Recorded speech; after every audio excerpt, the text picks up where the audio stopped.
जय श्री कृष्णा। धार्मिक व्रत कथा में आपका दिल से स्वागत है। आज हम सुन रहे हैं गणेश चतुर्थी की व्रत कथा। जेठ महीने में आने वाली चतुर्थी के दिन गणेश चौथ माता की कहानी, और इसे बड़ी चौथ भी कहते हैं। एक बुढ़िया माई थी और उसका एक बेटा था। बुढ़िया माई बेटे के लिए 12 महीने की चौथ करती। बेटा जंगल से लकड़ी लेकर आता और दोनों माँ बेटे उनको बेचकर गुजारा करते थे। और बुढ़िया माई रोजाना लकड़ियों में से 2 लकड़ी अलग रख देती। चौथ के दिन बेटे से छुपकर लकड़ी बेचकर सामान ले आती। फिर चौथ माता की पूजा करती। फिर 5 चूरमे के पिंड बनाती। एक तो बेटे को खिला देती, एक आप खा लेती, एक चौथ माता को चढ़ा देती और 2 को बांट देती। एक दिन चौथ के दिन बेटा अपनी पड़ोसन के घर चला गया था। अब उसने चूरमे के लड्डू बना रखे थे, तो उसने पूछा कि आज क्या बात है, आपने चूरमा बनाया? पड़ोसन बोली, मैंने तो आज ही बनाया है, तेरी माँ तो हर चौथ के दिन बनाती है, तुमको आज दिया था क्या? बेटे ने बोला कि हाँ। पड़ोसन बोली कि तुम लकड़ी लेकर आते हो जिसमें से तेरी माँ छुपाकर बेचकर चूरमा बनाती है। बेटा घर आया, घर आकर अपनी माँ के पास गया, बोला कि मैं इतनी मेहनत से लकड़ी लेकर आता हूँ और तुम चूरमा कर खाती हो, तुम मुझको छोड़ दो या चौथ माता को छोड़ दो। तो बुढ़िया माई बोली, बेटा मैं तो तेरे लिए व्रत करती हूँ, सो तुमको भले ही छोड़ दूँ, लेकिन चौथ माता को मैं नहीं छोड़ सकती। तब बेटे ने कहा, तो मैं घर छोड़कर चला जाऊँगा। तो माँ बोली कि अगर तुम जा रहे हो घर छोड़कर, तो मेरे हाथ का ये आखा लेकर जा, तेरे ऊपर से इसे पुहार देना, जब भी कोई संकट आएगा तो वो दूर हो जाएगा। बेटे ने सोचा कि झूठी बात, लेकिन बात रखने के लिए ले लेता हूँ। अब घर से बेटा थोड़ी दूर पर गया, देखता है कि खून की नदी बह रही थी। अब जाने का रास्ता नहीं था। तब उसने माँ के दिए आखा पुहार के बोला, हे चौथ माता, अगर नदी सूख कर रास्ता बन जाएगी तो तुम सच्ची हो। इतने में नदी सूख कर रास्ता हो जाता है। अब थोड़ा आगे चलने पर रात होने लगी, सुनसान जंगल था। अब आखा फिर से उसने पुहारा, और चौथ माता, मने रास्ता मिल जाए तो ये जानवर मुझे खा नहीं सकेंगे, नहीं तो ये जानवर मुझे खा जाएंगे। इतने में चौथ माता ने रास्ता दिला दिया। अब आगे एक राजा की नगरी थी। राजा हर महीने एक आदमी की बलि देता था। वह एक दिन वो बेटा था, एक दिन बुढ़िया के घर पर गया। बुढ़िया माई रो रही थी, रोटी बना रही थी। तब उसने पूछा कि माई तुम रो क्यों रही हो? बुढ़िया बोली कि एक ही मेरा बेटा है और आज राजा इसकी बलि चढ़ा देगा, मैं ये रोटी अपने बेटे के लिए बना रही हूँ। तो वे बोला कि माई ये रोटी आज मुझे खिला दे, मैं तेरे बेटे के बदले चला जाऊंगा। माई बोली, रोटी खिला दूंगी, लेकिन तुझे कैसे भेजूं राजा के पास? उसने उसे रोटी खिला दी और रात में सोते समय बोला कि राजा का जब बुलावा आए तो मुझे जगा देना माई। आधी रात को बुलावा आया। बुढ़िया माई सोचने लगी कि पराए पूत ने कैसे बलि चढ़ा दूं, पर इतने में वह जाग गया था। जब जाने लगा तो बुढ़िया माई से बोला कि मेरी पोटली और लाठी रखी है। बुढ़िया माई ने सोचा कि आज तक कोई वापस नहीं आया, ये कैसे आएगा? राजा का आदमी उसे साथ लेकर चला गया। वहाँ पर उसे कच्चे घड़े पकने वाले कुंड आवा में चुन दिया गया था। जब उसे चुना जा रहा था, उसने आखा पुहार कर कहा कि हे चौथ माता, संकट आपने जो मुझ पर आए थे वो टाल दिए, ये भी तुम टालना। इतने में आवा पककर तैयार हो गया था। 2-3 दिन के बाद जब उसके पास बच्चे खेल रहे थे, तो बच्चों ने खेल खेल में आवा पर कंकरी मारी, तो उसमें से आवाज़ आई। बच्चों ने राजा के आदमियों के पास जाकर कहा कि आवा पक गया है। अब राजा के आदमियों ने सोचा कि 6 महीने में पकने वाले आवा इतनी जल्दी कैसे पक सकता है। उन्होंने ये बात राजा को बताई। राजा ने जाकर देखा तो सारे बर्तन सोने चांदी के कलश हो गए थे। बर्तन फिर उतारने लगे तो अंदर से आवाज़ आई कि धीरे धीरे उतारना भाई, अंदर मानस बैठा है। राजा ने सोचा कि इसमें से पहले तो कभी ऐसी कोई आवाज़ नहीं आई। राजा ने पूछा कि कौन हो तुम? तो उसने अंदर से कहा कि मैं तो वो ही हूँ जो आपने 3 दिन पहले मुझे इसमें चुनकर बलि दी थी। अब उन्होंने खोल कर देखा तो अंदर वही आदमी बैठा था जिसे 3 दिन पहले उन्होंने उस आवा में चुनकर बलि चढ़ाया था। उन्होंने सारी बात बताई, उसे महल ले जाया गया। राजा ने पूछा कि कौन हो भाई तुम और कैसे बच गए?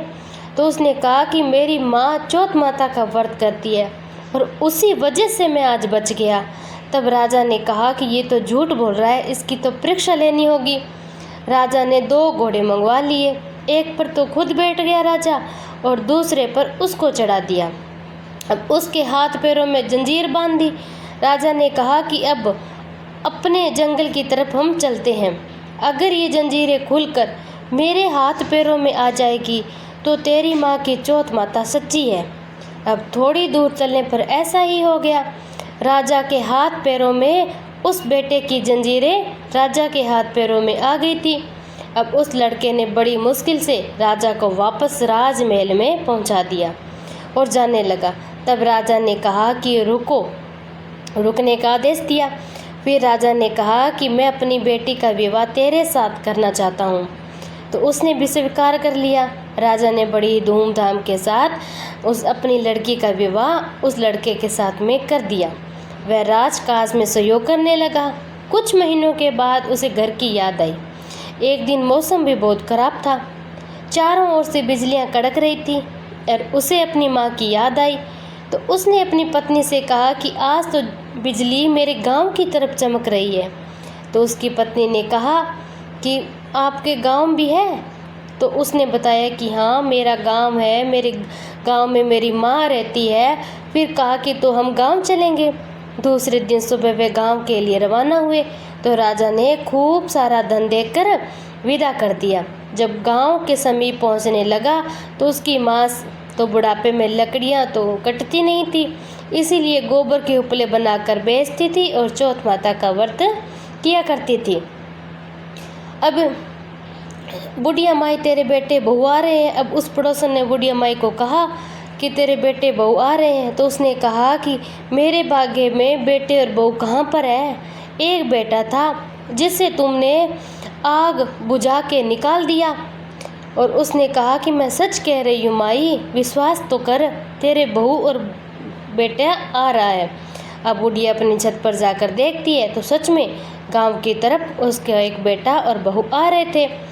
आकर बेटे और बहू ने पांव छुए। बेटे ने कहा माँ तेरी चौथ माता के प्रभाव से आज मैं जिंदा हूँ।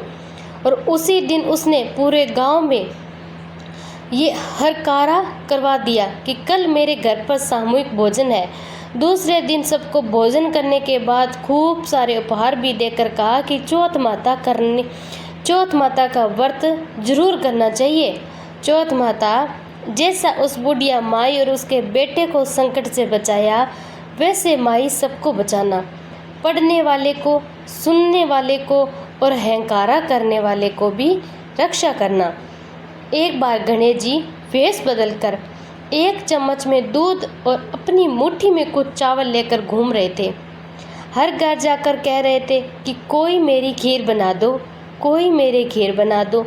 सबने मना कर दिया कि इतने से खीर नहीं बनेगी। अंत में एक बुढ़िया घर के बाहर बैठी थी और गणेश जी उस बुढ़िया के पास जाकर बोला माई मेरी खीर बना दो। बुढ़िया हंसकर बोली पगले इतने से खीर कैसे बनेगी? चलो मैं खाली बैठी हूँ, मैं लाती हूँ कुछ सामान। वे छोटा बर्तन लेकर आई तो गणेश जी बोले माई बड़ा बर्तन लेकर आ, मैं गांव में बुलावा देकर आता हूँ। बुढ़िया माई ने सोचा छोटा बच्चा है, नादान है, लेकिन उसका कहा कर देती हूँ। उसने बड़े बर्तन में खीर बनाने के लिए चढ़ा दी। उधर गणेश जी कहकर चले गए। थोड़ी देर में खीर से पूरा बर्तन भर गया था। बुढ़िया माई ने सोचा वो गांव में बुलावे को कहकर गया था, पता नहीं आया ही नहीं, पता नहीं बाद में खीर बचेगी या नहीं बचेगी। तो बुढ़िया ने अपने लिए खीर निकालकर गणेश जी का नाम से भोग चढ़ाकर खाने लगी। इतने में गणेश जी आ गए। बुढ़िया बोली, आ जाओ खीर खा लो। गणेश जी बोले, माई मैंने तो जब तुमने भोग लगते समय मुझे याद किया था तब भी मैंने खीर खा ली थी, अब पूरे गांव को खिला दो। जब तक पूरा गांव नहीं खा लेता तब तक तेरे भंडारे में खीर खत्म नहीं होगी। अब ये कहकर गणेश जी तो चले गए। थोड़ी देर में बुढ़िया घर के अंदर गई तो देखा कि सारे बर्तन अनाज से भरे हुए, सोना चांदी गहने आभूषण से पूरा घर भर गया। विनायक जी महाराज जैसा उस बुढ़िया माई को दिया वैसा सबको देना, पढ़ने वाले, सुनने वाले, कहने वाले और अहंकारा करने वाले को भी आप सबकी इच्छा पूरी करना। बाल गणेश अपने मित्र मुनि पुत्रों के साथ में खेल रहे थे। खेलते खेलते उन्हें भूख लगी। पास ही गौतम ऋषि का आश्रम था। अब ऋषि गौतम ध्यान में थे। उनकी पत्नी अहिल्या रसोई में भोजन बना रही थी। गणेश आश्रम में गए और अहिल्या का ध्यान बटाते हुए रसोई से सारा भोजन चुरा कर ले गए और अपने मित्रों के साथ में खाने लगे। तब अहिल्या ने गौतम ऋषि का ध्यान भंग किया, बताया कि रसोई से भोजन गायब हो गया है। अब ऋषि गौतम ने जंगल में जाकर देखा तो गणेश अपने मित्रों के साथ में भोजन कर रहे थे। गौतम उन्हें पकड़कर माता पार्वती के पास ले गए और माता पार्वती ने चोरी की बात सुनी तो गणेश को एक कुटिया में ले जाकर बांध दिया था। उन्हें बांधकर माता पार्वती कुटिया से बाहर आई तो उन्हें आभास होने लगा कि जैसे गणेश उनकी गोद में है, लेकिन जब देखा तो गणेश जी बंधे थे। माता काम में लग गई। थोड़ी देर के बाद फिर आभास होने लगा कि जैसे गणेश शिव गणों के साथ में खेल रहे हैं। उन्होंने कुटिया में जाकर देखा तो गणेश जी तो वहीं बंधे थे। अब माता को हर जगह गणेश जी दिखने लगे, कभी खेलते हुए, कभी भोजन करते हुए, कभी रोते हुए। माता ने परेशान होकर फिर कुटिया में देखा तो गणेश आम बच्चों की तरह रो रहे थे। वे रस्सी से छूटने का प्रयास कर रहे थे। माता को उन पर दया आ गई और दयावश उन्हें मुक्त कर दिया था। फिर एक बार की बात है, भगवान शिव के मन में एक बड़े यज्ञ का अनुष्ठान का विचार आया। विचार आते ही वे शीघ्र यज्ञ प्रारंभ करने की तैयारी में जुट गए थे। अब सारे गणों को यज्ञ अनुष्ठान की अलग अलग जिम्मेदारी दे दी। सबसे बड़ा काम था यज्ञ में सारे देवताओं को बुलाना।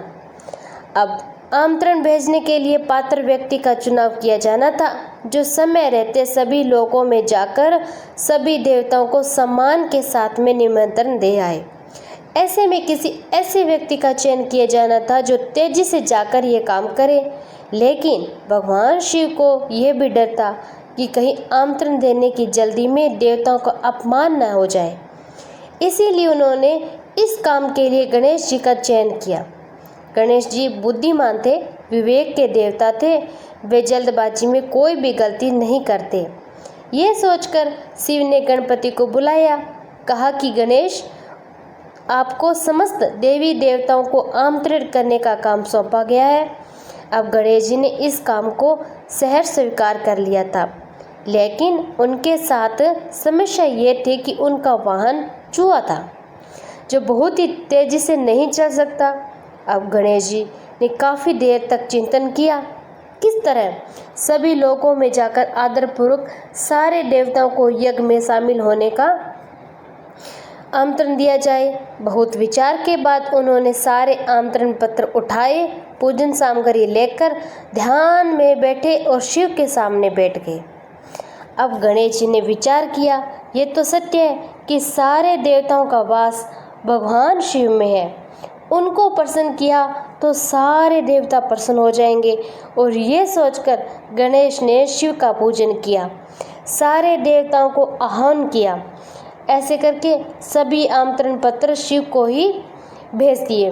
अब सारे आमंत्रण देवताओं तक अपने आप ही पहुंच गए। सभी यज्ञ में नियत समय पर ही पहुंच गए। इस तरह गणेश जी ने एक मुश्किल काम को अपनी बुद्धिमानी से आसान कर दिया था। अब कैसे एक दंत हो गए भगवान गणेश। भगवान विष्णु के अवतार परशुराम शिव के शिष्य थे, जिसे परसे से उन्होंने 17 बार क्षत्रियों को धरती से समाप्त किया था। वे अमोघ परसा शिव ने उन्हें प्रदान किया था। अब 17 बार क्षत्रियों को हराने के बाद ब्राह्मण परशुराम शिव और माता पार्वती के दर्शन के लिए कैलाश पर्वत पर आए थे। उस समय भगवान शिव शयन कर रहे थे। पहर समय गणेश जी थे। अब गणेश जी ने परशुराम को रोक दिया। अब परशुराम को क्रोध बहुत जल्दी आता था, इसीलिए वे रोके जाने पर गणेश जी से अभी लड़ाई करने लगे, बात बात पर झगड़ा करने लगे और झगड़ा इतना बढ़ गया था कि परशुराम ने गणेश जी को धक्का दे दिया। गिरते ही गणेश जी को भी क्रोध आ गया। फिर क्या होना था? परशुराम ब्राह्मण थे, सो गणेश उन पर प्रहार तो नहीं करना चाहते थे। उन्होंने परशुराम को अपनी सूंड से पकड़ लिया, चारों दिशाओं में गोल गोल गोल गोल घुमा दिया। घूमते घूमते घूमते घूमते गणेश ने परशुराम को अपने कृष्ण रूप के दर्शन करवा दिए। कुछ पल घुमाने के बाद गणेश ने उन्हें छोड़ दिया था। अब छोड़े जाने के बाद थोड़ी देर तक परशुराम शांत रहे। बाद में परशुराम को अपने अपमान का आभास हुआ। उन्होंने अपने फरसे से गणेश जी पर वार किया। फरसा शिव का दिया हुआ था, सो गणेश उसके वार को विफल जाने नहीं देना चाहते थे। ये सोचकर उस वार को उन्होंने अपने एक दांत पर झेल लिया था। फरसा लगते ही दांत टूटकर नीचे गिर गया था। इस बीच कोलाहल सुनकर शिव जी अपने शयन कक्ष से बाहर आ गए थे। उन्होंने दोनों को शांत करवाया। तब से गणेश को एक ही दांत रह गया था और इसीलिए गणेश जी को एक दंत कहलाने भी लगे। जय गणेश जय गणेश जय गणेश देवा, माता तारी पार्वती पिता महादेवा। एक दंत दयावंत जार भुजाधारी, माथे पे सिंदूर सोए मूसे की सवारी। जय गणेश जय गणेश जय गणेश देवा, ताथारी पार्वती पिता महादेवा। पान चढ़े फूल चढ़े और चढ़े मेवा, लड्डूवन का भोग लगे संत करे सेवा। जय गणेश जय गणेश जय गणेश देवा, माता थारी पार्वती पिता महादेवा। अंधन को आँख देत कोढ़ियन को काया, बांझन को पुत्र देत निर्धन को माया। जय गणेश जय गणेश जय गणेश देवा, माता थारी पार्वती पिता महादेवा। सूर शाम शरण आए सफल की जय सेवा, माता झांकी पार्वती पिता महादेवा। दीनन की लाज रखो शंभो सुतेवारी, कामना को पूर्ण करो जाऊं बलिहारी। गणेश जय गणेश जय गणेश देवा, माता थारी पार्वती पिता महादेवा। बोलो गणेश भगवान की।